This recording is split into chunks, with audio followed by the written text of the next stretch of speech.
ikigabane gishasha muri ya mayagwa twise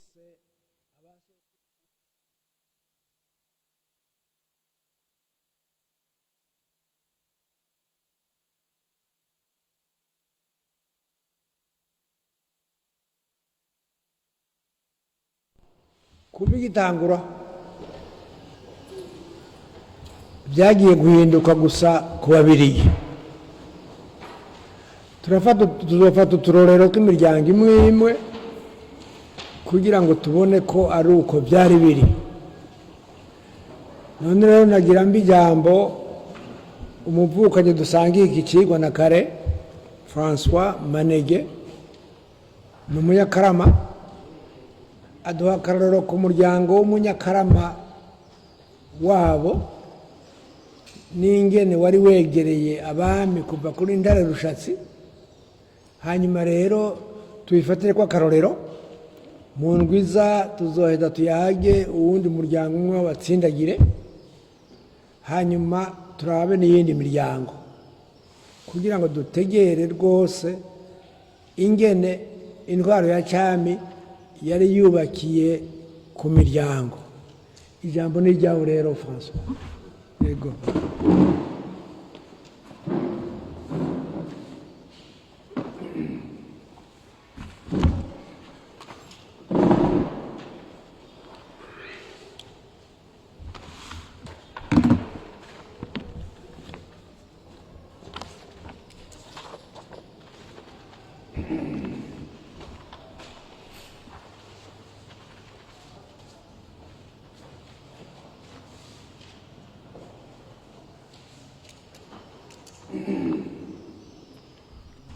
Bonjour tout le monde.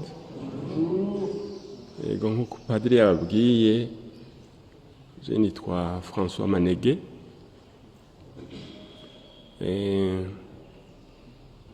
Ibi biganiro ndabikurikirana cyane kandi ndabikunda rwose. Tuhigira ibintu byinshi cyane.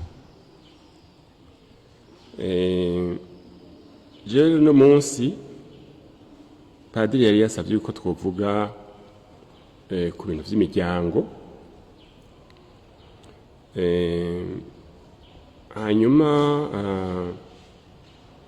il est vrai abanyakarama baragize un rôle ikomeye cyane mu butwaro bw'ubwami. Bon, j'avais donc trouvé que jewe novuga beaucoup plus ukuntu amaklan yafashije dans l'élargissement et dans l'enrichissement de la dynastie y'umwami. Donc aho harimo abanyakarama, harimo n'indi miryango nza kuvuga. Hama mu gipande cya kabiri j'ai un frère qui devait venir akavuga cette fois-ci abantu biwacu qui ont accompagné iyo ntwari, plutôt iyo ntwaro, qui ont accompagné le roi dans la direction de ce pays. Bon, j'espère qu'il va arriver de temps mu mwanya mutoya. Je ndashobora kuba ndatangura. Jewe rero j'ai trouvé des écrits qui m'ont vraiment inspiré, et ndabona combien amakran menshi yakoranye n'umwami. Donc au départ je dirais yuko abanyakarama mvamwo ils trouvent leur origine dans le sud du Bugesera, en Tanzanie, muri région yitwa Karagwe. Bakavuga yuko ce clan a été fondé par umuntu yitwa Mututsi. Mututsi nawe akaba yari le frère y'uwitwa Kirwa Sabigeze, fils de Sherezo. Sherezo. S-H-E-R-E-Z-O. Uyu rero bavuga yuko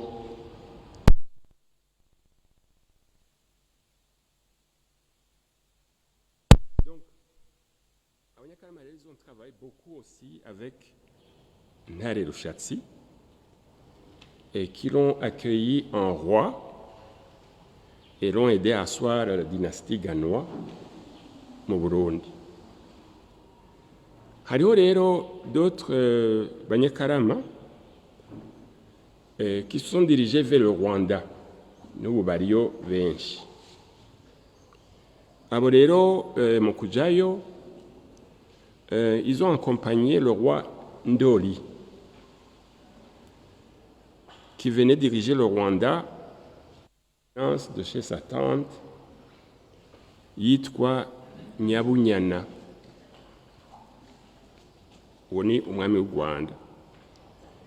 Bon, aho yaraje ava nawe nyene Karagwe, où son père yitwa Ndahiro Chamatare l'avait caché pour éviter la bataille de succession ya bene wabo. Hanyuma Ndoli rero amaze gushika kuri pouvoir, amaze kuba installé au trône, les Banyakarama qui l'avaient accompagné jouissaient d'un traitement de faveur en récompense des services qu'ils avaient rendus à ce roi. Bon. Donc, naho bavuga ati ils sont mu Rwanda comme mu Burundi. Alors, bon, d'une façon générale, quel a été le rôle des clans dans la conquête et l'enregistrement du royaume du Burundi? Amaklan yakoziki. Baravuga yuko la dynastie Ganois n'a été initiée qu'avec le Mwami Ntare Rugamba Rutarindwa. C'est lui qui a fait la conquête. Il y a ma monarchie clanique dont je vais citer tout de suite. Yambere, hariyo bita le royaume du Bugesera. Iyo yatwagwa na clan y'Abahondogo. Et il s'étendait de Nyamata, mu Rwanda, gushika Ishombo, kuri rivière Ruvubu, actuel Burundi. Bon, hariho ya kabiri, le royaume du Buhano, bahita mu Bushingo ruguru. Aho onye hariho des clans y'Abashingo et de Bakimbiri.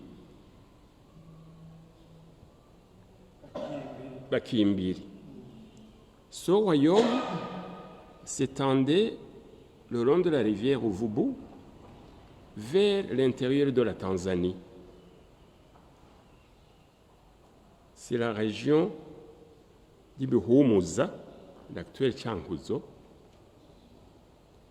et du Bwinigira, l'actuel Ruyigi. Régions qui ont été gouvernées par le prince de Rwasha, fils de Ntare Rugamba.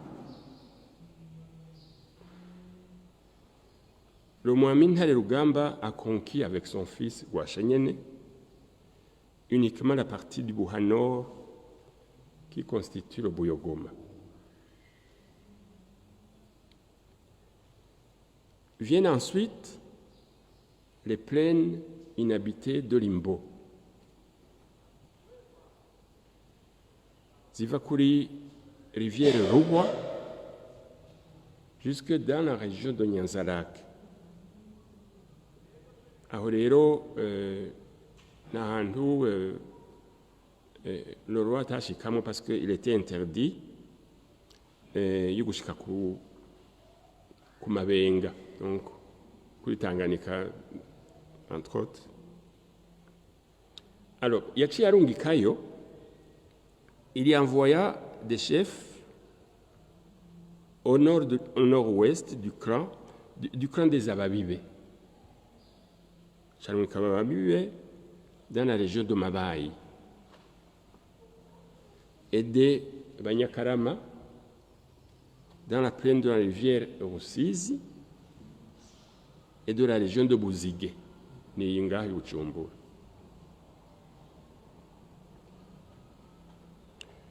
Okay. Dans la région de Bukurira, no mu Vyanda, no mu Buvugarimwe, ariho mu Buragane, il y envoya son fils aîné, le prince Birori, arrière-grand-père wa Baranyanga. Donc, toutes ces monarchies claniques venaient d'être ajoutées au Burundi central. Et Burundi central nayo yari constitué d'Umugamba, anciennement royaume y'Abenengwe. Donc hari Mugamba nord, hakaba Mugamba sud, et de la région du Bututsi, qui était, elle, constituée par le royaume du Burundi, bita Burundi bwa Nyaburunga. Iyo nayo, elle était dirigée par le clan y'Ababanda et n'Abahanza Bahiza. Région Mukirimiro yari dirigée par Ababibe. Bon, alors, antérieurement à cette conquête, qui a réunifié les limites actuelles du territoire burundais, le royaume du Burundi, ariwo Mugamba, Bututsi, Nkoma, Kirimiro, bavuga yuko ce royaume a été créé non pas par Ntare Rushatsi, mais plutôt par une alliance de clans qui venait d'être battue par le clan dynastique y'Abanyiginya bo mu Rwanda, qui faisait l'extension du royaume du Rwanda. Baca baraheza rero bavayo.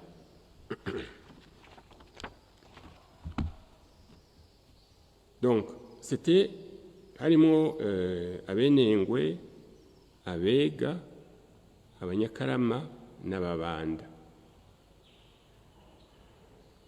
Et on dit qu'à l'origine, Ababanda gouvernait la région de Nduga, ancien Gitarama. Et ils ont été battus par Umwami Mutara Sekarongoro. Et ensuite, baca barajabuka Kanyaru. Donc, abatari bafise inka, ceux qui n'avaient pas de vaches, ont occupé les communes actuelles za Busiga na Mumba. Baciye baguma. Abari bafise inka, ils ont continué dans ma région affiché pâturage, c'était vers le sud,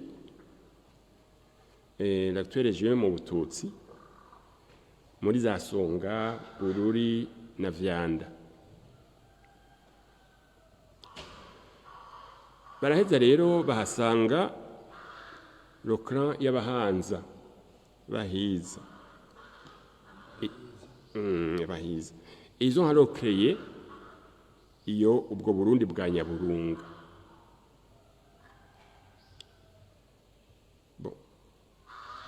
On dit que vers 1540, la confédération y'abenengwe yari igizwe na Bungwe, Busanza na Bufundu, au-delà de la rivière Bufundu, au-delà de la rivière Akanyaru, et du Buyenzi, l'actuel Kayanza, Zabukeye. C'était un véritable empire. Empire y'abenengwe. Hariho des monarchies, icyo bita des monarchies ngwe.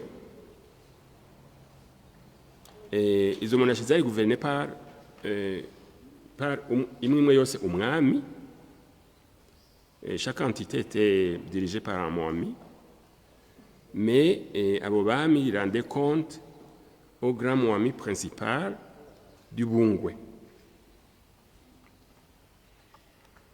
Alors bon, suite à une stratégie y'abo bami b'abanyiginya qui voulaient s'emparer de toute la région, barondera, donc ils visaient l'extension de leur territoire, baca rero baza muri abo benengwe barabatsinda barabasohora. Abenengwe n'ont pu regarder que le territoire dans l'actuel Burundi. Alors, par la suite, il y a eu une stratégie commune entre les différents clans qui déjà occupaient cet espace géographique du Mugamba. Mugamba, Buyenzi, Kirimiro.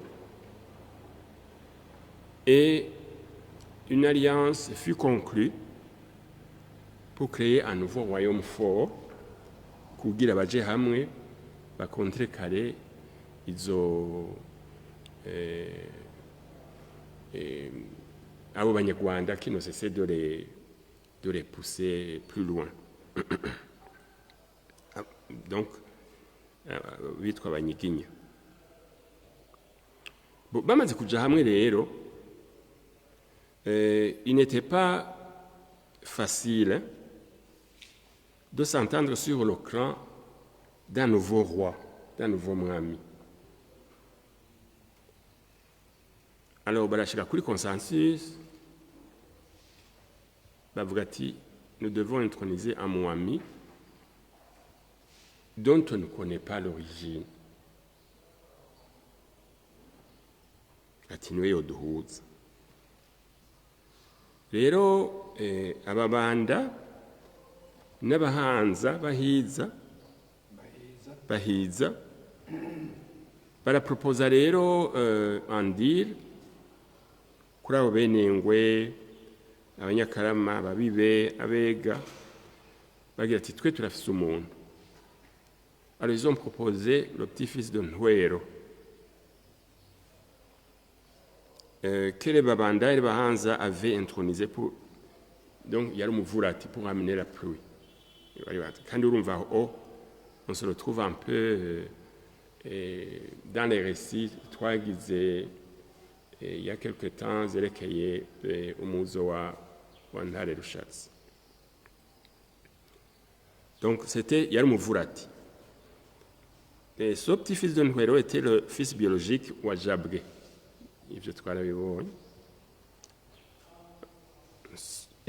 Donc, il gouvernait le Mugamba Sud. Donc, Jabwe qui gouvernait le Mugamba Sud, mais ce fils était né sous le toit d'un Soro, le frère de Jabwe. Alors, Soro et Jabwe étaient tous deux abahungu ba Ntwero. Et comme ce petit-fils de Ntwero du nom de Chambarantama avait été caché chez sa tante, kumwamikazi yitwa Ruhinda mu Buha, et pendant que Nsoro et Jabwe se bataillaient, ababanda rero baca baragenda, ababanda n'abahanza baca baragenda baramuzana pour qu'ensemble les autres clans n'abandi donc imiryango bamwemera akaba intronisé. Donc, c'est ainsi que cette alliance y'iyo miryango yose yacréé ico bita le code ésotérique monarchique du Burundi qui partageait les rôles politiques entre les clans. Les Benengwe n'Abanyakarama, Abega n'Ababanda, ils devinrent des clans, ce qu'on appelle les clans matridynastiques. Et ils sont des clans qui donnaient les reines. Bon, Abahanza, Abajiji, qui accompagnaient Rushatsi, kuva mu Bujiji au Buha du Sud, n'Abashubi kuva Bushubi gushika muri Buha du Nord, bo bari abaspecialiste gukora ingoma, baca baba ico bita abanyamabanga b'ibwami. Et ainsi naquit le royaume du Burundi. Plus tard, les clans y'Abahinda, Abachaba, Abayanzi n'Abashingo bagouverna au Buha du Nord, et le premier roi était Yitwa Ruhinda.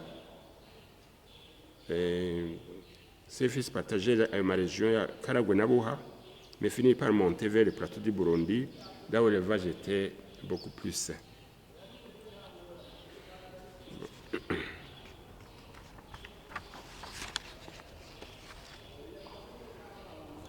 Tous ces clans que je viens de citer, nico bita imiryango nkomoko. Les autres clans connus aujourd'hui proviennent des ancêtres éponymes connus, bava kuri iyo miryango nkomoko. Donc, comme on a dit, Ntwaro au départ n'avait pas de clan. Ababanda n'Abahanza nibo qui l'ont investi comme chef parce que il était principalement pluviateur. Donc, il devenait conséquemment l'unificateur w'iyo miryango yose. Nico cyakaracteriza Uburundi bwacu.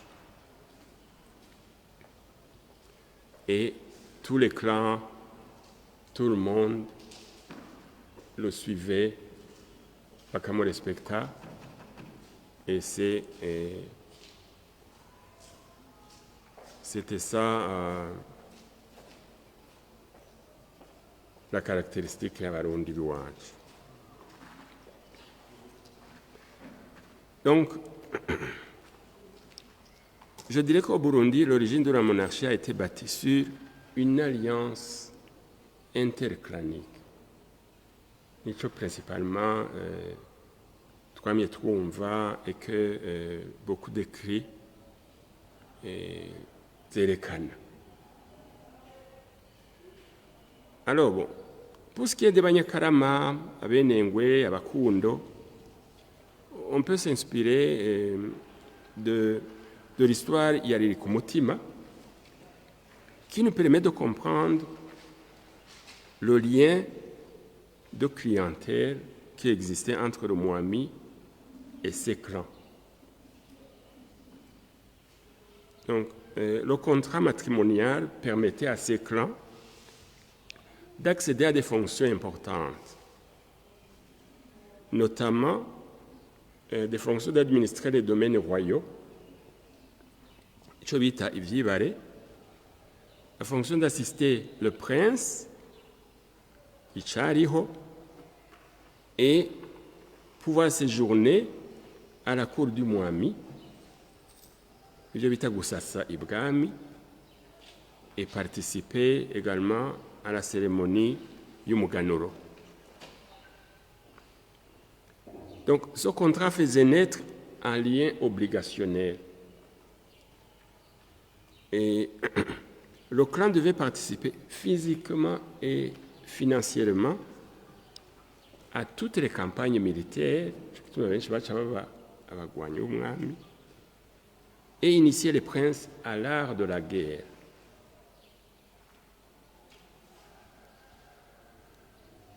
On dit que Ntare IV a fait appel au clan Yabenengwe pendant la campagne du Buha, du Bugesera et du Bushi. Le clan de Banyakarama commandera Abadasigana lors de l'expédition punitive contre les caravanes extravagistes de Kwarumariza dans la plaine de Limbo. Bien que il perdit la guerre contre les troupes allemandes en 1903, et on peut dire qu'ils n'ont vraiment pas démérité. Principalement, ni ibyo nagomba kuvuga kuri ayo makla, j'ai aussi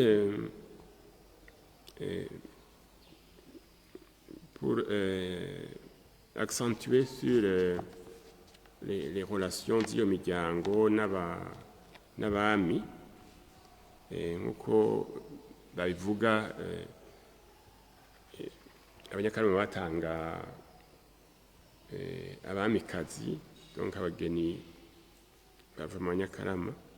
Hariho quelques exemples nari nafashe nko kuri Ntare Ruyenzi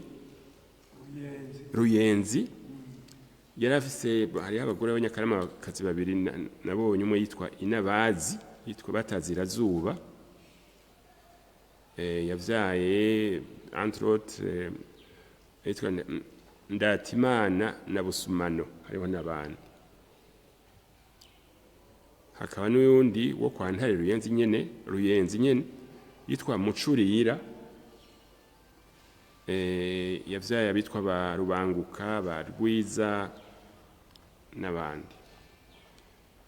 Hakaba uwundi qui était marié au fils wa Birori yitwa Mudari.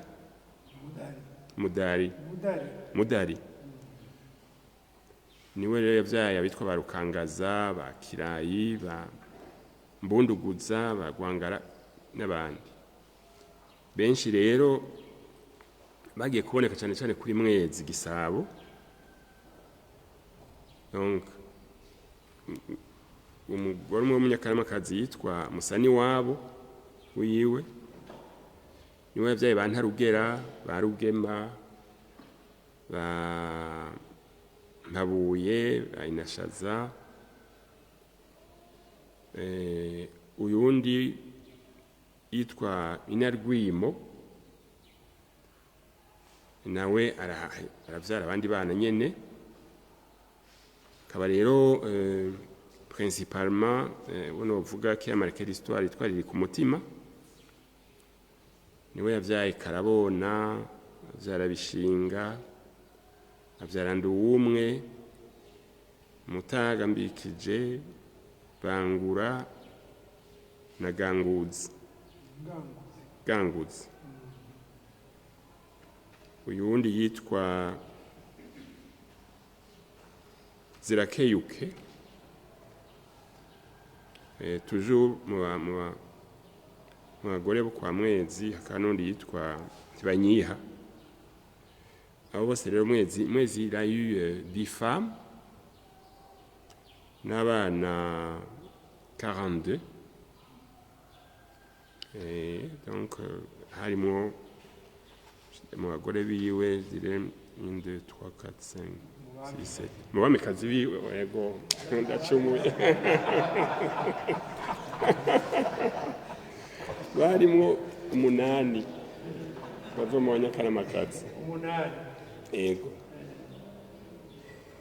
ego nivyo nshobora kuvuga sur l'écran zafashije umwami kubaka igihugu. les détails zindi abantu b'iwacu plus ou moins proches bakoze qui ont été remarquablement appréciés. Nagira mpe ikibanza mon petit frère nawe agira icyo abivuze ko et puis bon turaheza tubandanye vyiyumviye murakoze.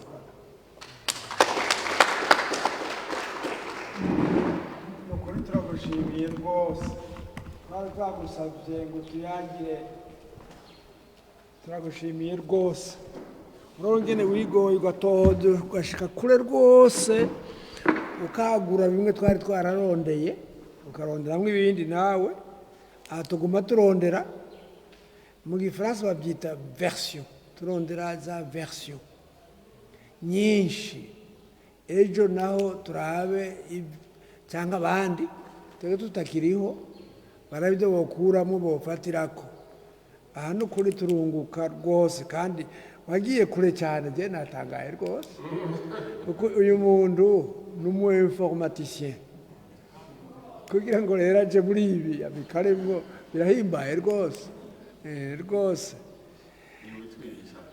oya n'ukuri urakoze kandi nari namusanzwe avuga abanyakarama atabona ko koba ari ukwikunda aragura kugira ngo arabe iyindi miryango n'icyo ni cyiza kuko hari aho uvuga umuryango wawe ukamenya uri kuriyemeza none rero tugira duha ijambo murumuna we Delphin atubwire ibyo abanyakarama bonyene biwabo barya b'ikiganda b'umwami bari abantu bamwezi rwose twe turabikeneye njye nashaka uturorero tuboneka ijambo ni iryawe rero Delphin.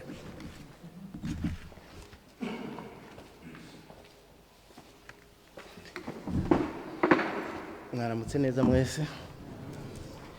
Comme mon grand frère vient de le dire, pour le roi Mwezi Gisabo, il était pratiquement impossible de gérer 42 enfants et 10 femmes. Et à cela, il faut ajouter les oncles, les frères de Mwezi Gisabo et Manado Ntare Rugamba. Alors, il s'est confié effectivement à un clan ou deux. C'est généralement les Banyakarama et les Bahanza. Mais moi, je vais vous parler spécifiquement du clan des Banyakarama de Kiganda. Alors, l'origine est très lointaine. Il se pourrait qu'on vienne de Tanzanie. Les derniers éléments que l'on a, c'est en Tanzanie. Moi, je suis allé en Tanzanie à la recherche de ce clan et je l'ai retrouvé à Tabora. À Tabora en Tanzanie. Il y a le clan des Banyakarama qui vivent avec un autre clan qui s'appelle le clan des Banyamwezi. Donc l'origine pour les chercheurs, ils auront à chercher pourquoi les Banyamwezi se trouvent curieusement en Tanzanie à côté de ces Banyakarama. Peut-être dans l'une des expéditions de Ntare Rugamba ou de Rushatsi. Mais l'origine, probablement que c'est de ce côté-là. Alors, pour parler proprement dit de notre famille, ndaza kuza ndacanga n'ikirundi kuko niho vyokumvikana neza ko ari amaterme menshi cyane. Umwami Mwezi Gisabo ibazi kumwarazi mwese ko yavukiye Mugera mu manama ya Migera. Ariko rero ntiyagumyeyo. Baciye baza baramwegereza ibwami ku Kirimba kugira yimaterialize no gutwara. Aho rero ku Kirimba yahasanze uko twe kuri dogere tuhereye kuri twe na François urumva twebwe duhurira kuwitwa Mihubi se wa Mihubi yitwa Ruturu Je vais m'arrêter là sur Ruturu, sinon on va vous donner l'arbre généalogique total y'iwacu gushika kuwitwa Tuku, yitwa ko Tuku yafukuye Burundi. Pour dire, il serait venu avec Chambarantama, igihe ariko arayenisa amantuza amareclan kugira agire le royaume du Burundi. Baje bazananye. Ou alors il était un des acteurs parmi abo bantu. Alors, uwo Ruturu rero yavyaye abahungu batatu. Yanda kivuge mu Kirundi kugira mucumve neza. Yavyaye abahungu batatu.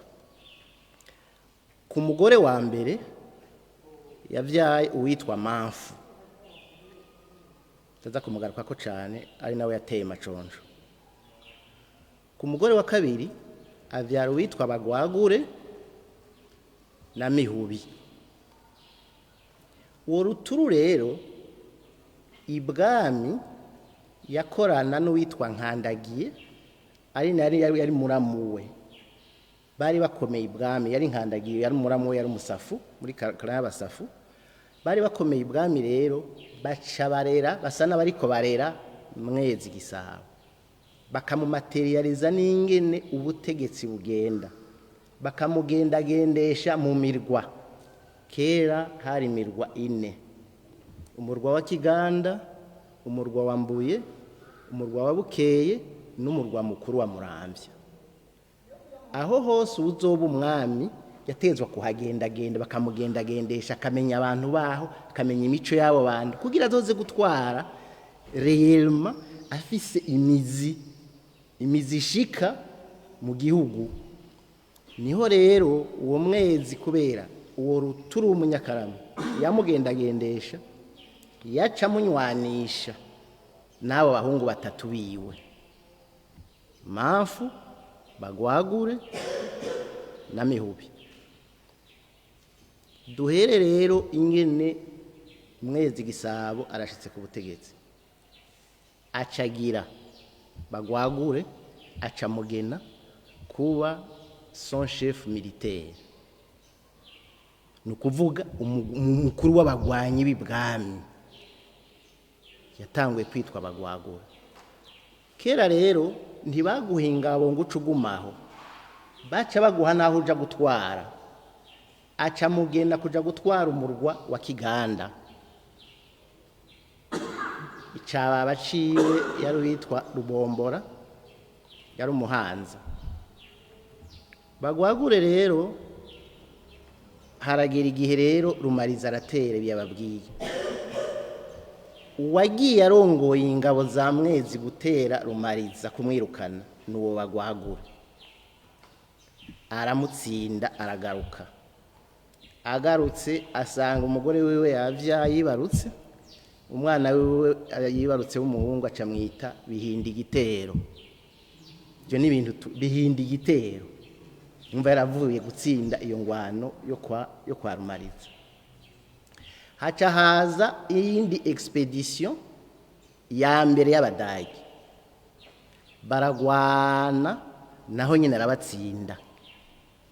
Aho umukire mu kiyaya Cimbo bazananye muri Kongo na Cibitoke. Expedition igira kabiri y'Abadage baje gutera. Abadagi ntibabivuga cyane mu Kirundi kuko ikintu kiba cakubabaje ntibakivuga. Abadagi barinfiltra ingabo za Mwezi buhoro buhoro, kugira ngo Abadagi objectif yabo kwari ukwica le leader baje batwaye izo ngabo, kugira izindi ngabo zice zigumuhe zice zitinya. Il fallait kwica umuchef militaire kuko bari bazi ko ari mwishikira le bras droit y'umwami. Expedition igira gatatu kabinavuze igira gatatu. Niho rero Abadage baparvena kwica uwo Bagwagure. Bamwishe, bamwicira hajya ku mpanda, imva yiwe irahantu bita ku Muremure. Baciye bashinga n'igiti c'ikigabiro c'umuvumuvumu. Abantu turahazi, turahagendera kuko iyo mva yagumye icunzwe. Umwami yaranse ko ikiziga bakidugana kubera iki? Ko yacabona yuko les troupes doca ziba demoralize. Yavuga ati reka kigumeho kibicibutso kugira ngo abadasigana nibaza, kera babita abadasigana, bagende bashinga inze. Kera baravuge bagiye kugwana babanza gushinga inze, gushinga insago. Donc barubaka utuzu ukumubona cyo gisirikare ubona amahari ntuzi yari hari nawe nyene kera niko bari bameze bagashinga isango barindiriye ku mwasi bamutera ico gihe rero yagumye aho kikibicibutse yuko insago zose zo kwama zihera kuri iyo mva y'abagwagura bagwagura apfuye umwami mweza ati nta wundi shinga ingabo atari mwene wabo mukuru we Mpamvu uyo muntu mwabantu muri ngaha yari gikoko kidakokowe kubera iryo shavu rya mwene wabo Mpamvu aragwana bimwe bidasanzwe aragwana abadagara bananira gushika naho umwami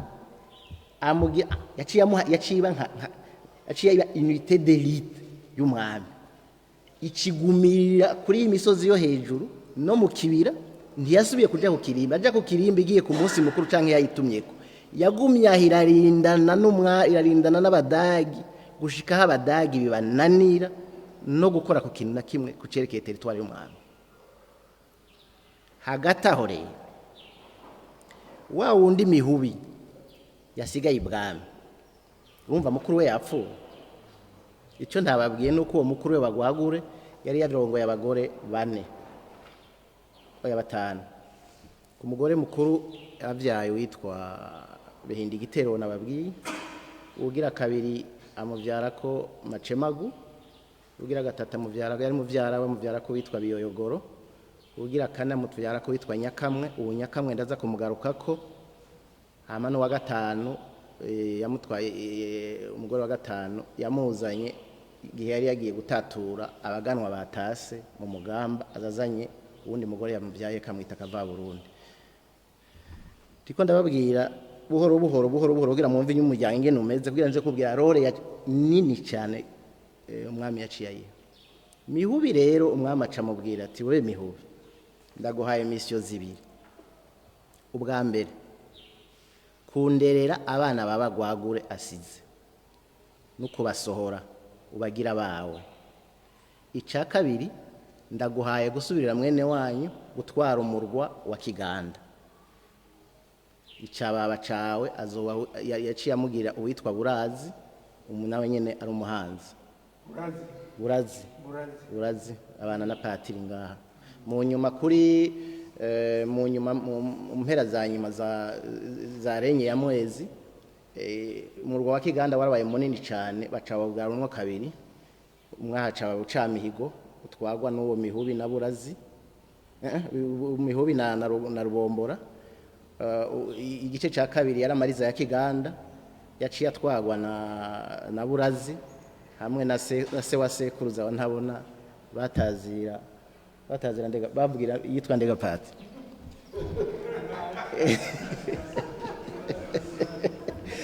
umuryango w'abanyarwanda ntigurirwa umuryango w'abanyarwanda umwe Mpamvu nababwira ntiwumva ko ari chef militaire Mihubi muri uwo mugwa wa Kiganda umwami ntiyamuhaye role yonyene yaciye amuha role de recrutement y'abagwanyi mission ya mbere mission ya kabiri kurasambla no kureunifia abantu batase mu gihugu akaza aramuha mission y'ahantu hose abantu bose bagiye gutata arabaganwa batase nababwiye abantu ingene bangana abana 42 ari hagati y'abana biwe ari hagati y'abase ya bene wabo canke yabase wabo yatuma Mihubi uwo Mihubi rero arakomera cyane ibwami be n'uwo Mpamvu uko bavukana gushikana Mpamvu gushikana aho burya rero nico ngira ndababwira nuko ibwami warabanze kuba baca bamwereva kuri haya bagano bose babireva kuri haya bagano baheje kubereva kuri haya baganwa ntivyari bikwiye ico ibyo ntivyari bikwiye byonyene ilifale kugira winjira ubwami ubone ko umuntu akomeye umwishikira abonana n'umwami bijya bababwira ngo je naragiye ibwami naragize iki si bose bavugana n'umwami para abantu bake babaho babonana n'umwami bakavugana muri ico gihe rero umaze gushika kuri iyo rang umwami yacaguha un signe distinctif byari ibirezi bibiri, kimwe yacambara mu izosi ikindi ku kuboko. Aho udafise ivyo bibiri ntiwavugana n'umwami. Yari signe distinctif ikomeye cyane. Jewe naragize amahirwe yo kubona ivyo birezi bibiri kuri ko yabisigiye nyogokuruza. Uwo nyogokuruza nawe yavuka ku muhungu Samurago, ivyo birezi niho yabisize. Nyogokuruza yapfuye akuza afise nk'imyaka 120 n'iyindi, yitwa Bambara. Yari mubibe kazi. Ndaza Bambara uko ntari. Ni mugabo baca bamwita Bambara. Yari umubibe kazi. Yaje Mihubi yazanye avuye gutatura abaganwa batase mu Buyogoma, asanga yapfakaye, acaza amuzanye, azana n'abantu biwe n'ingabo, bazana ikiganda abenstaraho n'ubu turabana abo bantu.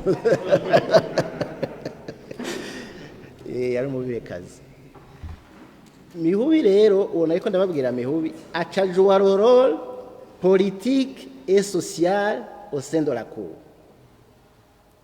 Urumva yamuhaye igihugu, yamuhaye uruhusha gukorokirita, arokiritirande mukuru we Mafu ari ku mupaka guma acunganye nabo badagi. Niho rero bimaze kugira ngaho umwami yavuga ati ntibikwiye n'ubu Mihubi ndafise ikibazo. Turazirikana ati mfise ikibazo ikihega mwami w'u Burundi.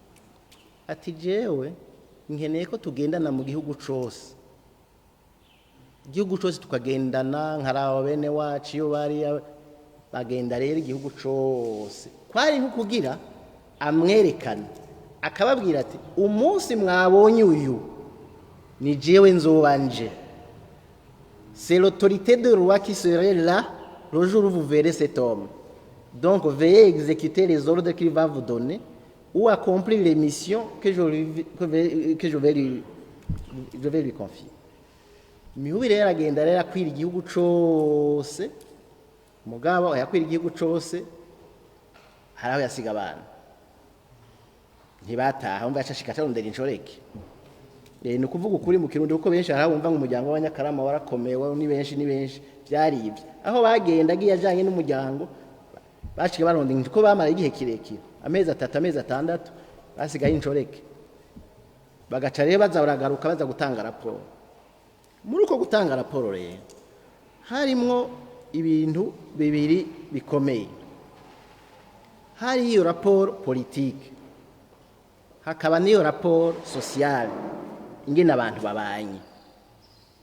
Nibo rero baca baza barabwira umwami bati yewe mwami w'u Burundi, ntawe utwara abashonje, ntawe utwara abaniha, ntawe utwara uriya muryango nawe nyene urawubariza, uratutuma tukubarize turabe nawe nyene baje mu bandi. Imiryango rero imwe itangura kuduga gutyo, ari imiryango yari isa niyihebuye izi ko idashobora gutwara cyane kagira iki. Ntibabaye abaganu mugabo barabaye benshi abatware. Ntihagire rero baca bavuga mu Kirundi ngo zitirirwa abaganwa zagabwe n'abatoni. Ati ni wagenda ku kirimbo urantonera, ni watona untonere, ni wagabana ungabire. Niho havuye ico nukuvuga ko kera witwa ko agabiwe n'umwami mugabo rero mabaja kubivuga nizo ntumwa ziwe. Nizo ntumwa ziwe nizo zarenya zikamu. Donc yari yamaze ku décentraliser le pouvoir. Nico gituma yarenye longtemps. Imiryango myinshi yarahabone yaratore yakoyoka iratona ibwami. Nico gituma yabaye umwami yatwaye umwanya muremure cyane kuko abantu baramukunda. Ahashitse umuntu wese yaravuga ati ni mu muryango kanaka agasanga n'umutware, ni mu muryango kanaka agasanga ni umurongozi, ni mu muryango kanaka ni umurongozi w'umugano. Birakomeza rero ubwami, naco rero catumye abadagi binanirana cyane gufata ikirimbo. Ko iyo miryango yose yari uni ifise ingufu ziri hamwe. Inge rero tugaruka kuri uwo muryango wacu w'Abanyakarama. Uwo muryango rero mweza arawukunda gose kubera ivyo bikorwa militaire politique sociale umufasha. Umva yari yawerevye kurira y'abagano. Acafata rero umunsi umwe Mihubi Mihubu aramubwira ati umwami w'Uburundi n'ubu ntibikwiye iki gihugu turiko turagwana abantu bariko baragwana harimo n'ihorihori hari abantu baca baja kwihora ngo naka yanyiciye kubera ubundi yagiye ku rugamba akagira amashavu iryo shari y'ihorihori rifatiye ku maraso acatuma Mihubi kuraba ingene iryo horihori ryohera. Mihubi rero acatanguza be nabo bari kumwe bene wabo base wabo n'ibindi miryango batanguza ico bise akamata n'akamata. Akamata n'akamata ni kirundi gikomeye cyane. Nukuvuga ko umuntu yakwiciye umuntu wewe yaciye bashira sous forme d'institution ingene ibintu vyogenda kugira ngo ivyo bintu ntibibandanye kandi nubwo gwanko ruhere kuko hariho gwinshi ico gihe kubera hari atakuba amajalousie agosha droite kugira ngo bose bashaka gupfa ubutegetsi canke bafina biriye. Ubwo mugenzo rero w'akamata n'akamata wewe bakwiciye umuntu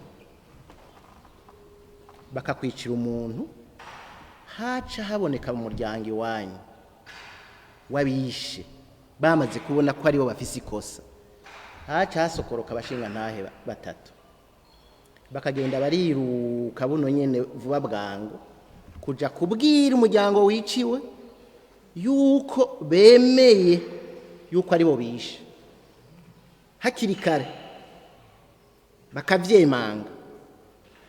Agaca haza rero amaziko imbere yuko bazika uwo muryango wishe wacuzana ico bita inka y'icimbaguzo. Yari inka yonsa inyana itonse ishuri inka yonsa inyana ikabiraza muri uwo muryango ikabirashika ngaha kugira ngo bemeze yuko abo bantu biciye uwo muryango babe baracemeza kugira ntihasubire kuba ihindi horiho babe barahoyahoye. Iyo nka y'icimbaguzo ishitse ngaho agaca haba rero amaziko nyamaziko hanyuma agaca haba gutanga amasuka guca ku mazi n'ibintu bishasha moderne n'ahandi hari gutanga amasuka.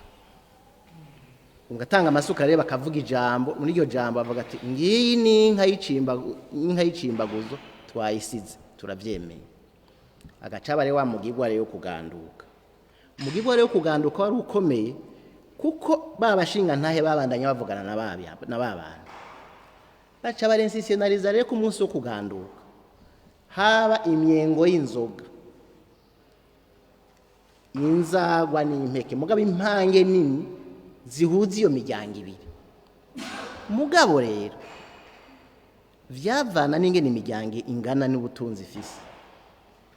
Mfatire ko bari bafise ubutunzi bunini haca haba ico bita indishi ivyo twokwita indishi y'umubabaro baca batanga inka indwi kabiri.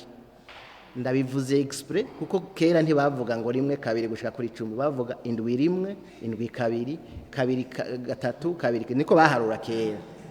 Muri ico gihe bavuga inka indwi kabiri indwi kundwi mugabo ico gihe yari indwi kabiri nukuvuga inka 14. Uwo munsi rero kuganduka izo nka zikagandagara ngaho izo nka zari 14 kubera ko zimwe zatwara uwo yiciwe izindi zigahabwa abanyamuryango bose bararonkako. Ntihajya bavuga ati umuntu wari umuryango mwana n'umuryango ntibashobora kuvuga ngo wewe wiciwe wenyine n'umuryango wose wawe wiciwe.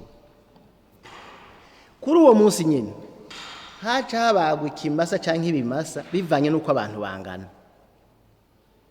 Ivyo bimasa rero bagaheza bakabibaga bagaheza bakavyotsa bakabishira ku giti uko abantu bangana kujya twovuga brochette vyubu kugira mu vyumve neza bakabishira ku biti bose. Nta muntu numwe w'iyo miryango ibiri atategerezwa kuronka kurya kuri iyo nyama yokeje. Hagaca hava rero umwe mu bashinga ntahe mu biciwe akaba ari we aha izo nyama abishe. Umwe mu wishe nawe akaba ariho inyama mu biciwe akavuga ngo iki arico nagomba gushikako akiri igiti c'akamata n'akamata. Kuva ico gihe uriye iyo nyama carazira kikaziririzwa ko asubira kubihorihori muri iyo miryango. N'ababanyi barabona yuko kizira kikaziririzwa kwica. Uwo muco rero ucuguma ngaho n'utaje baramubikira bakayitwara bakayitara ku ziko gushikaho uwo muntu aje, naho nyine bakamubwira ati akira igiti c'akamata n'akamata. Iyo miryango rero igasubira ikanywana, agasubira akarongorana, bwa bwicanyi umubano mwiza ugasubira ugasazagara mu gihugu. Uwo mugambi rero wari wajejwe Mihubi n'abo bari kumwe, abanyarwanda n'abasafu n'abajiji je pense, bagenda rero bawukwiragiza igihugu cose. Kiraba rero ikintu reisite nini cyane, acabandanya mwizigira, agumana nk'umwana wiwe gushika rero naho abaganwa bandi bakunda cyane Mihubi gushika naho bamwikonfiya ko kwikonfiya kuri Mwezi Gisabo.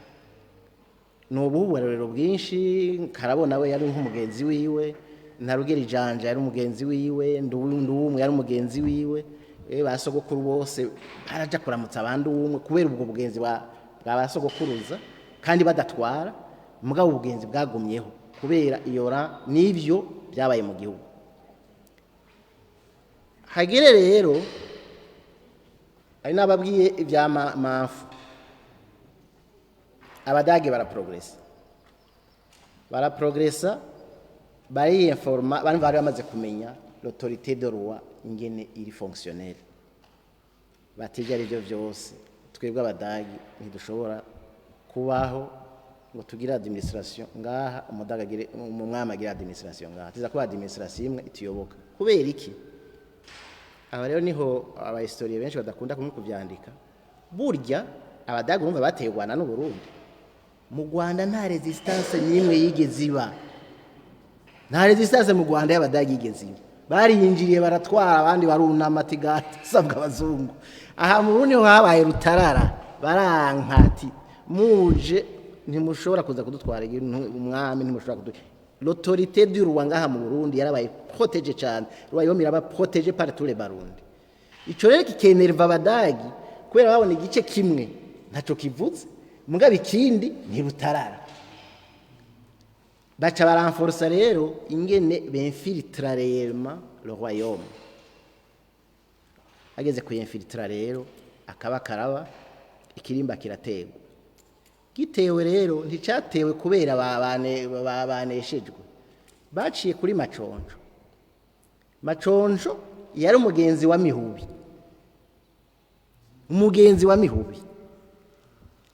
aracaka baramenyera ati umwebwe nimwagenda muraca ngaho, kuko umwami ico gihe yari yarimutse yari yavuye ku kirimba cy'Imuramvya aja kuba ku kirimba c'Ikiganda kubera izo menace yabona. Mugabo Maconjo yagumana avugana na Mihubi, ntiyari yigeze yibaza yuko hari umunsi numwe Maconjo ugiye hamwe n'Abadage mu gutera ikirimba. Baratera rero ico kirimba c'Ikiganda, bateye umwami haraba ikibazo kidasanzwe.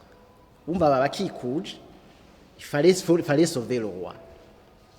Sauver le roi, c'était deux choses l'une.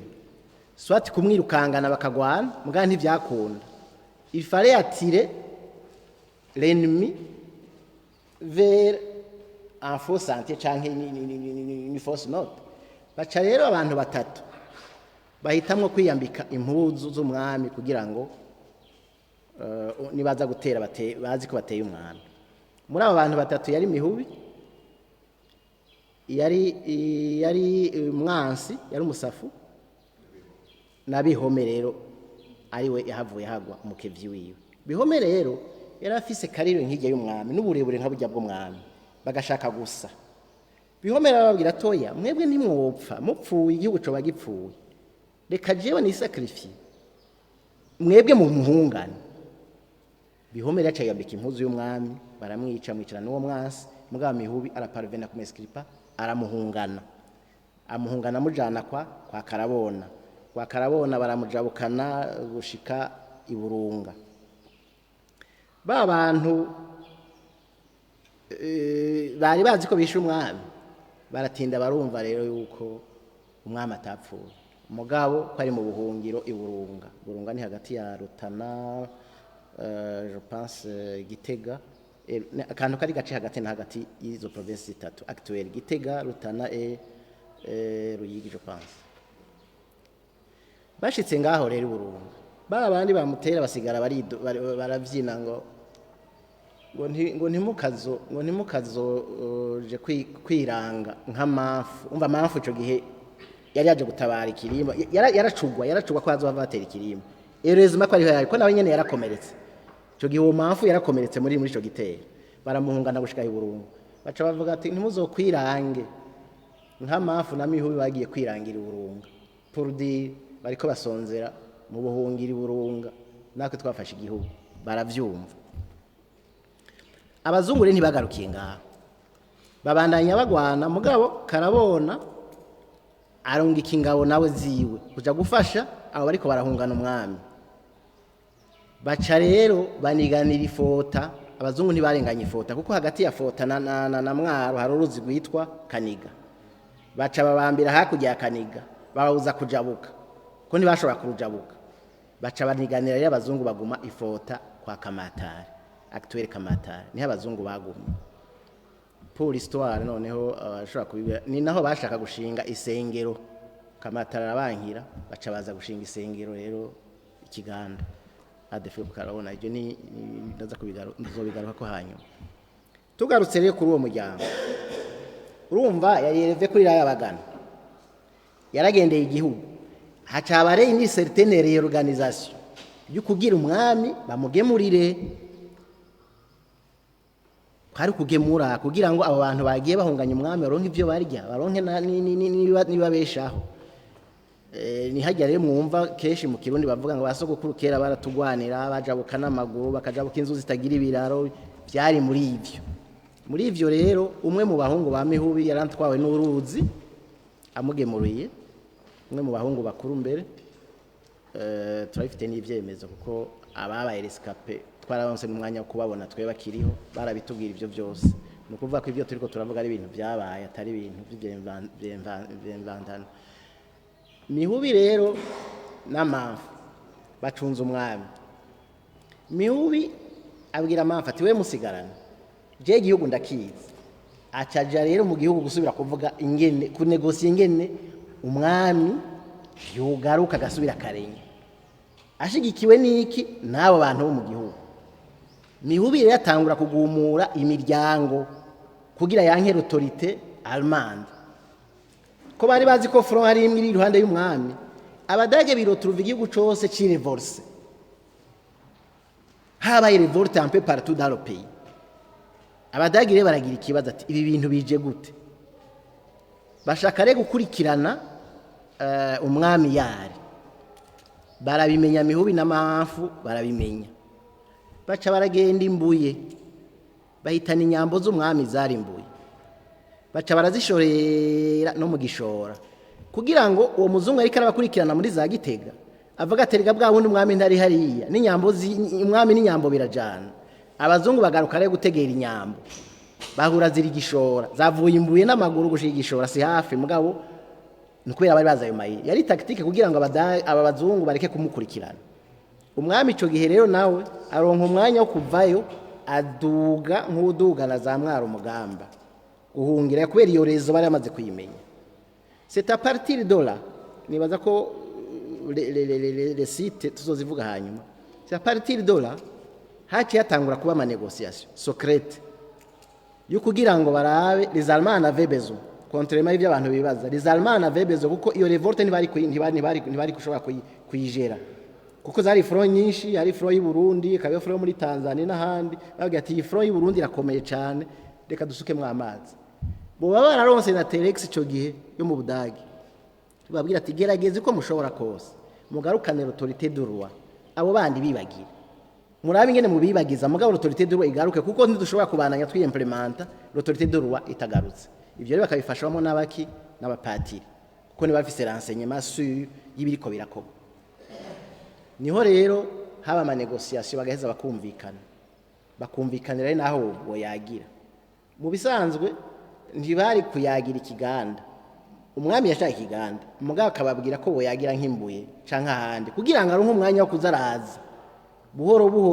buhoro yumve ko ari n'impora marembe ntaje kunegosia ibintu baca bamwica baca rero baranegosia gushika 1993 ikiganda niho habaye ajyamako le traité de Kiganda akavuga ko mwaba l'autorité royale ibaye rétablie mugabo ko Maconjo bamuhaye Muramvya Kirima bakamuha Kirima entre temps yumvise Kirimba cyatewe Kirima n'umuhungu wa Ntare Rugamba yavyaye muri Kongo yagiye kugendera abashingaho hakurya araheza arayumvise l'autorité de royale ya faible acaraza ariruka ati murabesha naje ndamusubirize wa Ntare Rugamba naje n'umwana wanyu acaraza yaragarira nawe nyene yarafashije aba bazungu acagarira mu bukeye iminsi irahaca Ikirimba kiraha mugabo revolte irabandanya revolte ikabandanya Mihubi rero aragerageza kuzaravugana nabo badagi via des interprètes bamaze kumenya ikirundi arababwira ati mutemeye kumwamaga bakaganza igihugu cose ntibizokunda ko mubandanya mutwara aho yapfuye kurinde urumva yafashe umuhungu wa Mwezi Gisabo Karabona ati none Karabona wewe uremeye ko Maconjo agarira mbari nza ndakoresha iki ashinga imizi ku Kirimba ateka ndumwe uremeye ko Maconjo avyagira ku Kirimba ateka ntarugera ijanja ati jewe nabivuze kera ahubwo nimwe mutampaye uruhusha manaramukuye ati rindira gatoya abaganwa baba batari bababeze ico gihe ntagire uzobabesha nta numwe yigeze yemera yuko Maconjo na Kirima bagira une autorité au même titre que ro urumva yari avantage ku mwami ico rero Mihubi yagikoze yagihejeje acatangura rero négociation y'abazungu ati twebwe ntituvyemera ati none tugire gute twe turamutera hatangura rero négociation Mihubi aja kunegosia Maconjo ati Maconjo ndakuburi amariza ya Kiganda barafoye ubucamihigo barafoye turagutera kandi emera wemera autorité y'umwana ati mwana ati wangwa nkagenda yemeye Mihubi akagaruka agatanga raporo ibwami aho re mafu wa mugwanyi ishavu rigira ngo digi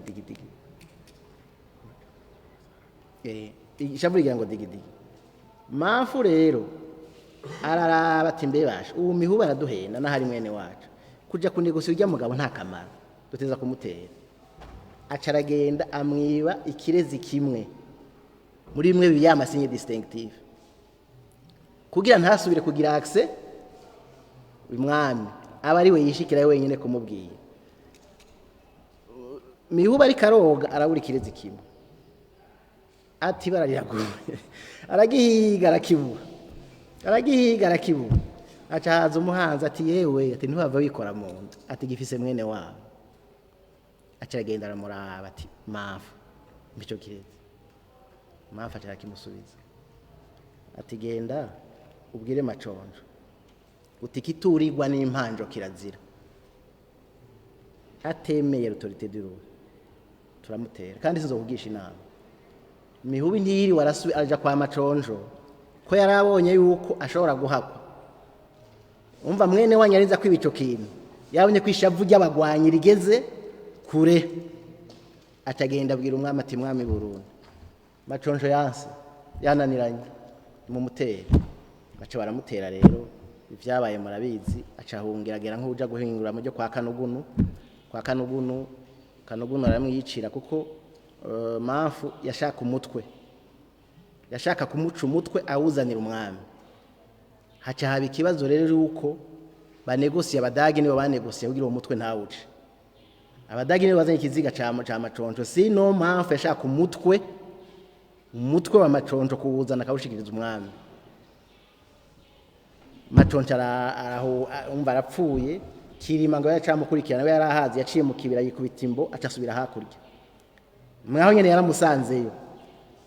yaramusanzeyo mugabo hagati aho ndiko ndababwira ingene abami n'abanyakarama y'uwacu bakundana na Ntare Rugamba barakundana kuko ico gihe yagenda kuramutsa abashinga aho muri Kongo yagiye ajanye n'abanyakarama batari bake kandi n'ubu la tribu de Nyakarama se trouve là-bas en très grand nombre. Ni nabo ari ivyariho banacunze n'iri wayome yo ngaha mubona yo ngaha yabivira. Niyo bari twe turafisemwo abagenzi turayaga turagira iki. Rero mu ncamake sinovuga ivyakuriye ko hakurikiye byinshi cyane kuko ico kintu umwami asubiye ku kirimba yaciye aba rero umuntu akomeye cyane miryango mugabo agumana wa mutima wo kuduza iyindi miryango kugira ngo l'autorité de roi ibe très ifise ibirenge hasi hamwe uvuga uti ubwami mwami Burundi niho buri burahangamye abahanza barabuhangajije abashubi barabuhangajije abakina bakiba l'autorité du roi iba bien assise kubera umuryango yiyegereje nawe ukamufasha et militairement et politiquement et socialement n'imico rero igenda irakura dans le sens de la réconciliation bien nababwiye igiti cy'akamata cyaringira kamaro kugira mu kimenye ko twe twaci bakitubwira turi abana banyagokuru hajya twarabona ingene bashinga kuziko bya twe twarabiriye ko kaza akakubwira ati kera twavuga ngo akiri igiti cy'akamata n'akamata ugacumenya rero isho babigirira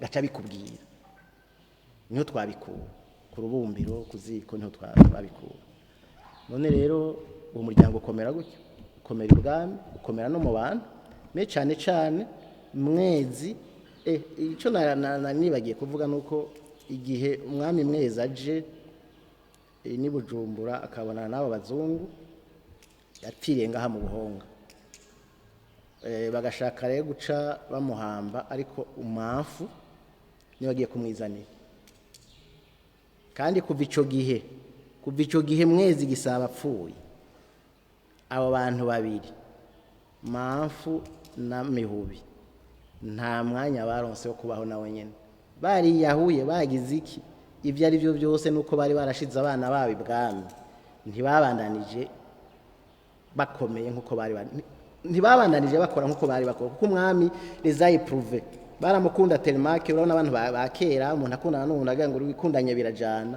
nova ko ibikundanye bijana ijya moro nyene yantuze ya mwezi gisabo isa nuko dala memane abo bantu babiri bavukana bapfiriye rimwe mugabo baradusize barabasebye muri ko muratwumviriza kugira tuzovuga inkuru abandi bashimiye merci beaucoup.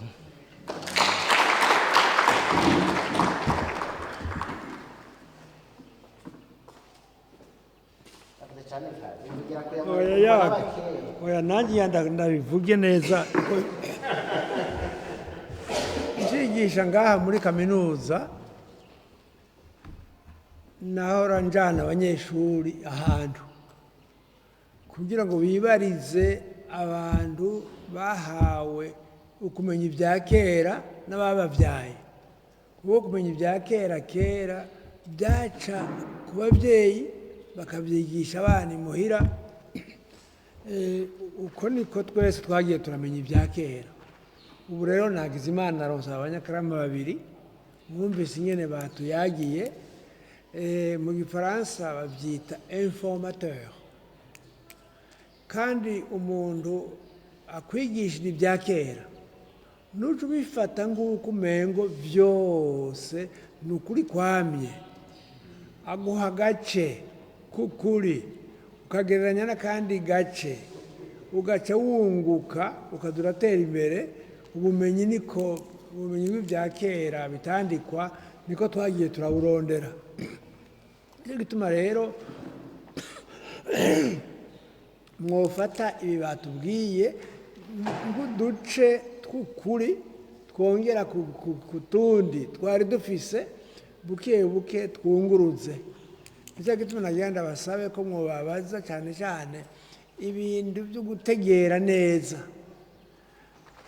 dukeneye kubiharira bishyire ku bindi tugereranye dusubire mugabo wowe ushaka kumenya ibintu bimwe bimwe byo gutomora neza ku byo bavuze iyo wakoze sino kwifuza kubiharira kuko ni byinshi ubwa mbere byinshi rwose kandi bikeneye ko tubiharira uyu munsi ko dushobora kugenda turonye ukuri ni birebire tuzoguma tukurondera kumwe nama ndababwira hariho umuntu w'umuromani yavuze ati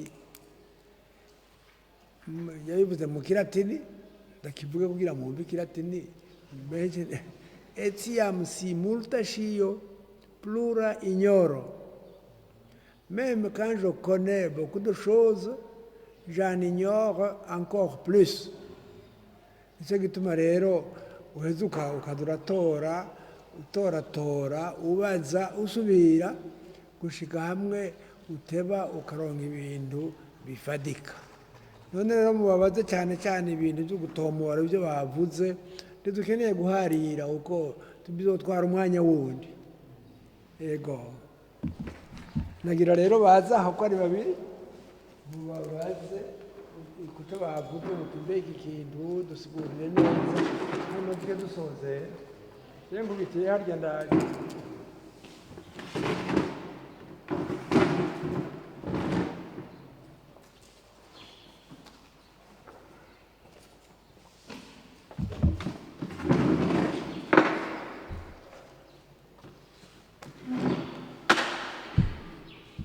cyane cyane uyu mwumvise ko ari mu gitari kandi ari wankurira wumve nawe.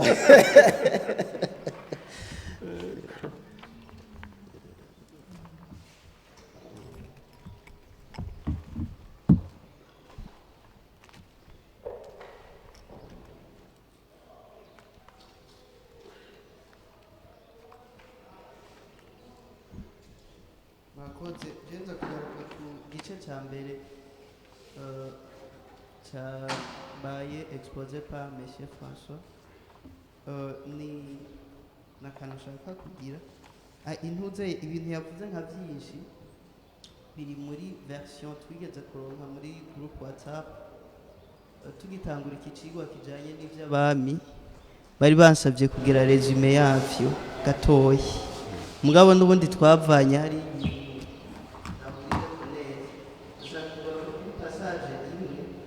kugira ngo uyu munsi bikunze tugende tuvyumvikanye ko twese aha bavuga ngo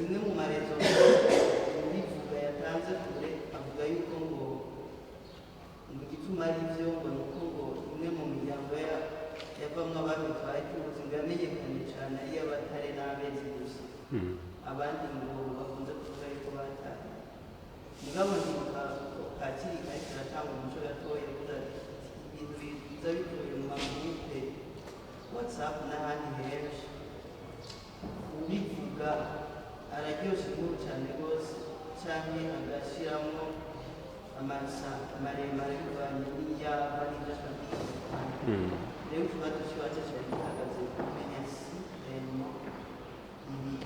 yavuze ko ntiyanidogoye kuko twiga ino version bavuze ko ari tuvyo bari byo nyene inasiganwa ngo y'abakinisiye isuro y'urugamba. Urakoze kuri ico kibazo.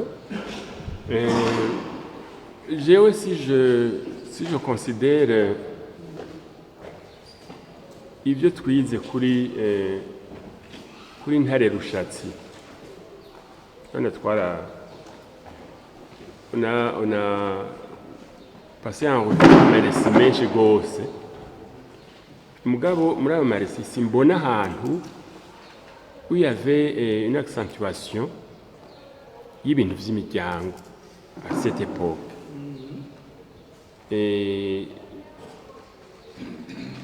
Baravuga cyane urabona kujya epoque abahanza nyene kuntu bahavuye bemera uyu ntuzanye uyu umuhungu wa Ntwero plutôt umwuzukuru wa Ntwero mugabo nta hantu où ils font vraiment mention y'akamaro k'amaclan muri ico gihe. Donc ce qui fait que je nimvire yuko iyo uwo muzo wa Ntare Rugamba ari we wiyuguruye cyane kuri yo. Urumva à l'époque twari uturoyaume twinshi. Bon, hagati ako n'izo ngwano wumva Uburundi bwagira n'u Rwanda. Bon, je n'ivre yuko ariyo nkuko bayivuga dans la constitution et dans la recherche d'une force commune yo kurwanya abantu que les clans ont été sensibilisés bakaba kandi reconnus muri mu kubaka Burundi. Padiri ashobora kutubwira éventuellement mugabo j'ai sincèrement nabonye yuko ari à cette époque nabona yuko imiryango yatanguye gukomera cyane.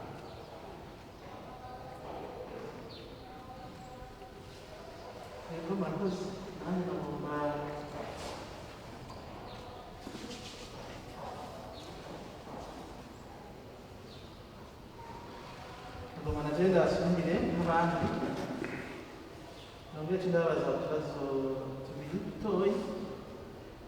Ijyamigwa ine Uganda ibuye Bukeye na Muramvya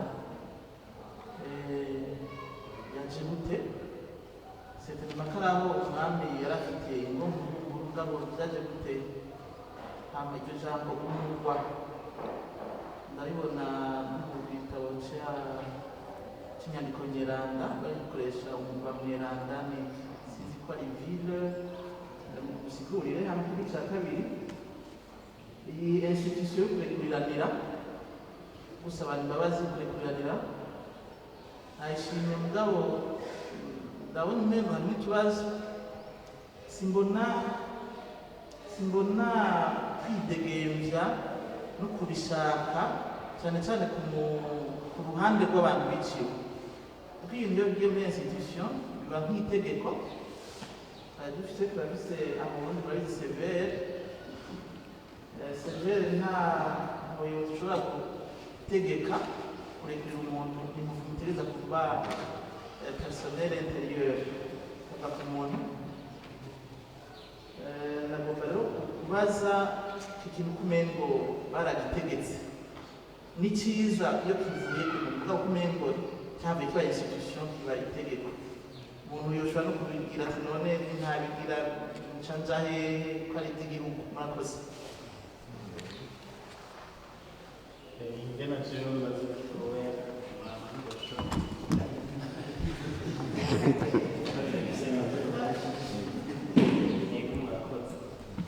naje nagomba banze ntinguruke cyane abatwikije uyu munsi cyane ko umuryango w'Akarama mugabo ari ahantu atomokewe nagomba ngize kubaza isuye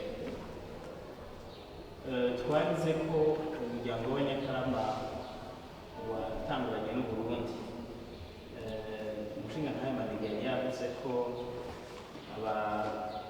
abarundi bamanye ubwami bwinshi muga mu nyuma baravugana bagateza kurondera umwami umwe aduhuza. Ama rero bashingira ku muhungu wa Ntwero batubwiye yuko yari Mugurati ariwe mwami wa mbere. Hama rero mukaba mwari mwaratubwiye yuko Abanyakarama bari bariswe Mirundi y'umwami ariho havuye izina Burundi. Ariko muri iyi expose mwagize twabonye ko ahanini Abanyakarama bakomeye cyane kuri aba bantu bashika batatu mwatubwiye bakoranye rwose na Mwezi Gisabo. Mwezi Gisabo rero ari mu banyuma ariko murumva ko twemeza ko Abanyakarama bamanye n'umwami bagitangura gutwara Burundi. nasaba rero ko muhava mudufasha gutegera neza ko abo banyakarama bamwe ari abasirikare bamwe barangara iby'ingwano kandi bagafasha mu by'intwaro bagafasha no mu by'imibano. Byangoye gutegera neza kubera ko bwa mbere batavuzwe ariko tugaca tubabona ubuye kuri Mwezi Gisabo hariya hejuru naho uca wumva ko umenga vyoba bitandukanye gatoya. Murasubira mu dutomorere neza. Murakoze.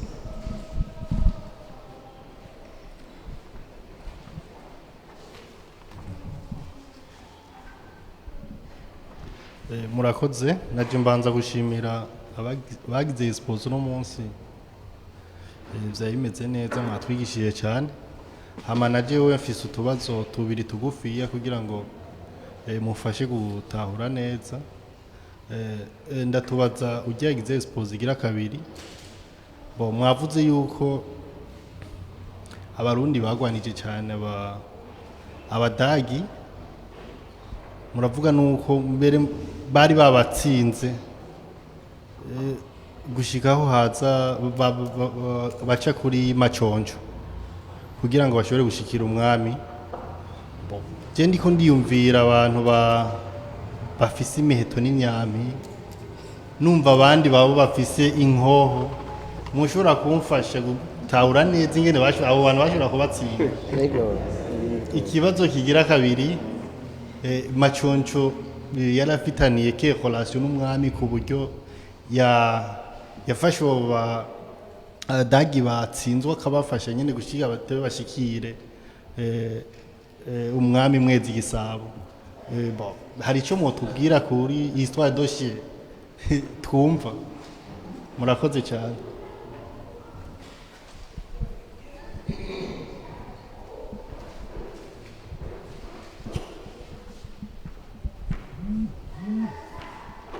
Murakoze. Na cyane babanza gukengurukira abadushikirije ivyigwa by'uno munsi. Nagira mbaze Delphin kubijanye no gukingira Mwezi Gisabo. Haravugwa cyane Bihome, mugabo hariho n'amaversion ndavuga umuntu yitwa Mwasi. Mbega Mwasi nawe yoba yariguze umwami canke n'indi version kumbure idahuye no mwatubwiye? Mwami ufise umuco mu dushikirize. Murakoze.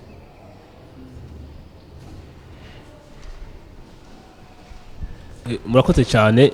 Ndashimye cyane na cyane kijya kantu mutubwiye kuri rya expedition allemande.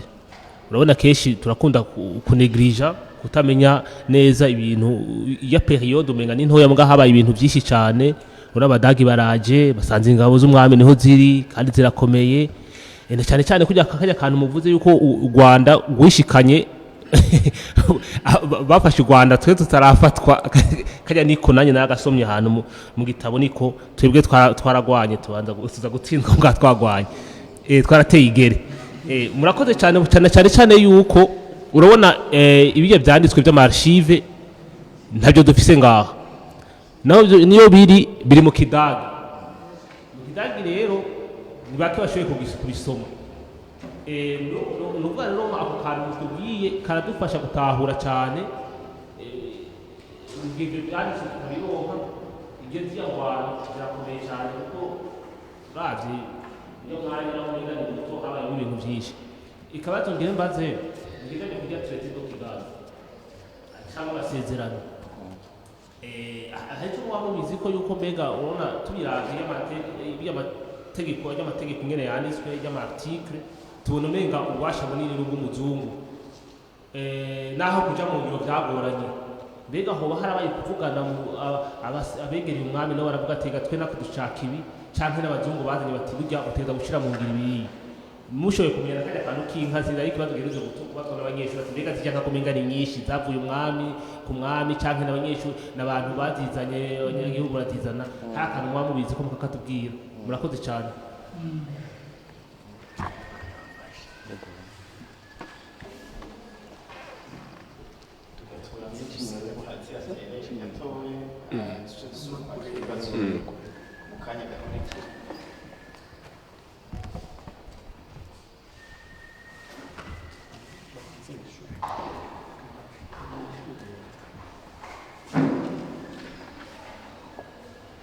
kugira mfashe barumunanje ko twese twabikuye mu batubyaye umuntu akaza arabaza icyo kiraba umurwa wari umutumba w'umwami n'abaganwa n'abami bita iwabo ku murwa ntacyo umurwa wari umutumba wose hanyuma rero iyo mirwa y'umwami ine nuko byari bimeze koko imbuye kiganda bukeye mu burambi umwami akazatahira hari n'izindi ngo ntoya yatahiramo nisizo gusa ingene babitanguye sinobimenye twakunze tubibona gutyo uyu mpamvu yavuze ni ukuri ibyo yavuze kuri mpamvu ntabishigikiye rwose mpamvu mwene wabo na bihubi bari abahungu batatu bavukana bari babyaye na ruturu iyo mpamvu ni ukuri yarabujije abadage kwinjira mu gihugu ibyo ni iby'ukuri aratunganya icyo bita mu gifaransa gerilla yo kubuza abadage kwinjira mu gihugu bakihisha mu bitoki bakarasa umudagi bakarasa imizigo yabo bakababuza gushika mu Burundi abantu bakajya babona umwambi batazi iyo uvuye ibyo ni iby'ukuri uyu mpamvu yarakoze rwose hanyuma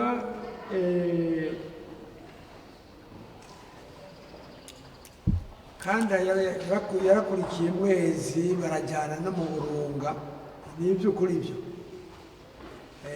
akaza aravugana na ba Ndarugera n'ibindi ngene umwami yogaruka ababifashijemo cyane n'abaganwa baha mu kiyaya nibo babwiye umwami bati utemeye aba bazungu ntuzobashobora bemere hanyuma rero Ndarugera mwene mwezi arataba arabitegera niwe yari intwazangabo ya mwezi hanyuma rero baza barakorana n'aba ba mpamvu rero abamihubi kugira ngo bahanure umwami agaruke hamwe umwami yagaruka hariho akantu mukeneye kumenya n'uwo kavuga agasubira kararyoshe aho umwami yemereye guhindukira umuntu yamashikiriza amakuru y'umwami yahagaze ku ibuye rya Inamishwena ry'ikiganda rihuma twari twararivugira ko natwe ahagarara kuri iryo buye rihuma agaca avuga abantu bari bazi ijwi ryiwe bati umwami nahindukire umwami arahindukiye inkore yabonetse uko hagerera abantu bagaca bakaka bagaca baba benshi bamukurikira gushika hamwe abadagi babonye ko ari we mwami igihugu cyose giciye gishikuka hanyuma rero izo nka nazo ega n'iby'ukuri nta kubika iruhande turavuga traité de Kiganda erega c'est pas un traité de gloire twaraneshejwe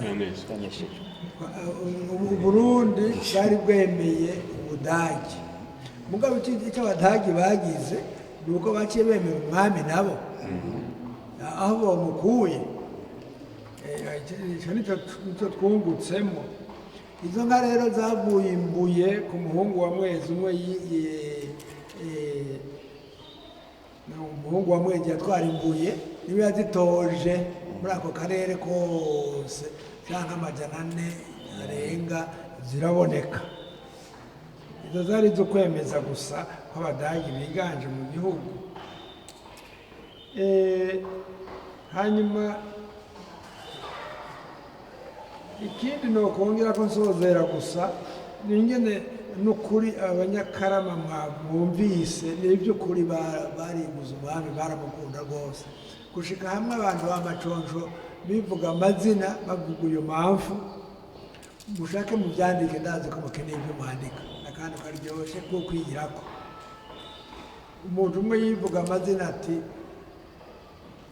siniranguje amasabo bari abantu b'amaconjo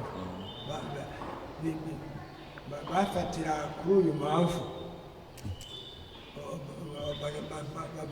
umuntu avuga izina rimeze gutya ati siniranguje amasabo kwiranguza muracyumva ni ukunywa agasigarira kahari amazi cyangwa inzoga siniranguje kwiranguza no kuvuga yamukurikiye kandi kabaye siniranguje amasabo nk'amamfu ya mukara mamfu uyu mukara kari agatazirano yarirabura cyane yarirabura cyane yarirabura cyane umukara yarirabura cyane bose nicyo gituma babuze umukara kujya kwa data siniranguje amasabo nk'amamfu ya mukara yahabanye na mwezi mu burunga siniranguje amasabo nk'amamvu ya mukara yahabanye na mwezi mu burunga icyo rero cyerekana rwose ingene imiryango yariyo yarishigikiye indwara ya cyami abo bose nabiginze kugira ngo baze twige icyo kibazo ni icyo indwara ya cyami yarishingiye ku miryango tutaza akararo kamwe k'umuryango mugabo uvuga iyindi cumi n'ingahe ni myinshi rwose bari bashinzwe amabanga atomoye uyu munsi ibyo mugabo cyubatse Uburundi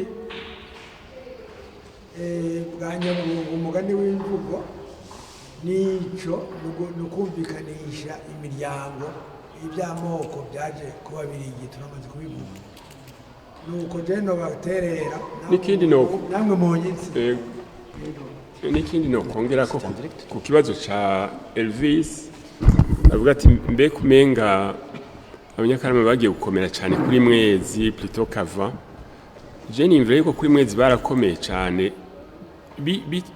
bitumwe n'ama relation qui se sont créées kuko à partir du moment bagira ati bashiki bacu ni n'abamikazi ni iki baca baronka beaucoup plus de d'accès ibwami bakaronka n'amaresponsabilité akomeye nico novuga yuko peut-être ca caractérisé izo forces zabo à cette époque. nongere ko kuri icyo avuze urakoze cyane abanyakarama bakomeye habanje abeneye kuri mwezi mwezi akiri muto bwa mbere yimitswe n'abenengwe hanyuma abenengwe mugabo bari kumwe n'abahungu biwe babirori na rwasha hanyuma abenengwe bari bahambaye cyane kandi bagiye bagumye bakomeye no hanyuma abanyakarama bakomeye cyane mu nyumba cyane cyane aho haziye riri ku mutima ari umunyakarama kazahambaye cyane nicyo nongera ko gusa ikindi noshimangiza ko kuvyerekeye uko kuvuga ingene abanyakarama bagiye komara kuri mwezi gisabo kavuga uti mbega imbere hoho ntibaboneka babajije ico kibazo nagenda guhe arbre généalogique yacu kugira wumve iyo tuva uce wisitiwa muri epoque uvuye kuri mihubi yari wa ruturu yari wa rutuku wa ndarihaze wa magerano wa sentore wa macinya wa tuku yafukuye Uburundi urumva rya jambo gufukuraho rizanana hanyuma rero narigeze gutanga igihe twari ko turavuga ngaha mperukira ngaha pati hariho umwami yaguye i Rwanda haba ama negociation yo kumutahana umwe muri abandi babwiye magerano kuri iyo epoque ya niho yarari ari mu bajanye n'intumwa zigiye i Rwanda ku negocia nyene bora patriarcal narababwiye ko ico gihe uko habaye ingorane mu Rwanda n'u Burundi baca baje ahantu bakicara n'ahantu mu Rwanda iruhande y'Inyanza bita mu nyicarabami za Nyaruganza n'ubu hariho urumva rero ntibamye bari kure ntibakomeye cyane nk'uko uri ku mutima haziye mugabo bamye bari hafi mugahageze rero clé zo kunegosiya zo kunywanisha abantu bama bari hafi nje ngira rero ku kibazo wabajije ati mbega ibishoboka gute abantu bafise imyambi n'abandi bafise inkoho bagwana gute nukubanza kwisitiwa muri epoque iyo epoque abazungu ntibari bafise arme à feu mugabo à répétition nukuvuga yarasharja akarasa rimwe agasubira lota yuko barasa rero babantu umva yararasa bakunama batwe barabitubwiye bakunama lota yuko basubira kurosharje nawe akaba bashwajemo imiheto icyagiye kubamara rero ni gihe bazanye mitrailleuse bataziriye digidigi niyaje kubamara digidigi niyaje kuba ko barabonye ko badashobora gutsinda iyo ngwano badafise ziya mitrailleuse bashabazi zibundi bwoko rero ni naho hapfiriye abantu benshi cyane barabivuga ahantu indago hapfiriye abantu barenga 5,000 kubera baje bazi ngo ni kwa kundi arasa rimwe barunama bagira kumwe bamenyera baca barabamara ni muri iyo ntumbero rero ico gihe iyo ngwano yatevye nukubera ntihari bwabe introduit l'usage de la mitrailleuse mboko kindi no vuga ni ibi by'inka patiri noneho yabitwishuriye yari bya traité do kiganire inka zavuye byari ibyo mesino ngarutse kuri byo kunywanisha abantu nta kwidegembya kwari kuhari no gusubira ukirositiwa muri iyo epoque kuko igihugu cyari gikeneye abantu nta kuntu wokenera abantu ngo bongere bapfubona n'umwami yabana n'abantu yaje ahantu hari abantu icyo gihe ryari nk'itegeko yari umuco utera nk'itegeko kugira babuze abantu kwicana kuko bazobakenera mu byo kurima bazobakenera mu byo bazobakenera no ku ngabo ziza kurwanira igihugu ntibari gupermeta reko abantu bicirana bagira ihori kandi bazobakenera hari muri iyo ntumbero mugabo akabicisha mu muco muga umusa nk'itegeko rikomeye urumva kugira uwo nk'indwi kabiri ntibyatangwa n'uwari we wese inkindwi kabiri ntizarezanwa n'uwari we wese kandi no kugira uwo muco wo kwica utari ku rugamba ucike uveho mu gihugu ubwicanye mu kirundi bavuga ngo ari ikindi ntavuze bavuze ati baca bababwira bati bahejeje kuvuga igiti cy'akamata n'akamata baca bavuga bati ntimukazozigirize kwa butoki butonora inzoya mwivuma rivuma imvyeyi rikavumera ibihuna c'était très fort butoki butonora inzoya mwivuma bana maraso abijya byo kwica bivuma imvyeyi rikavumera ibihuna umva havuye aho mwari mu munezero haje ibihuna haje mu babaro niki uwo mugani baca bawujaniriza ko no kuri uwo muco kugira ngo umuco wo kwica ucibwe kiretse uri ku rugamba mugabo kubera bari bakeneye abantu nico novuga kuri ibyo rero naho ndabibona mu kibaza yasaha y'ubuheza yatunganye ibi ntihagire ushaka kubiheza oya urumviriza ukagereranya ugasubira ugateba ugatora ukuri wofatira ko ubumenyi bya kera icyo gituma rero nagira ngo byakire gutya hanyuma tubandanye kubyumvira tubigereranya n'ibindi ni ukuri ndashimiye cyane barumunanje kuko batubwiye ibyo bakuye ku bababyaye nabo no twogira imana tukajya turaronka abandi bakura ibintu ku bababyaye bakaza baratubwira tuba duhiriwe cyane no twamenye ukuri kera kwaca mu miryango nta shuri yindi yariho yari ya shuri yo ku ziko none rero turabashimiye icyese kane gatanu tubongera amashyi twisubiriza murakoze mu rwiza naho tuzumviriza abatsindagire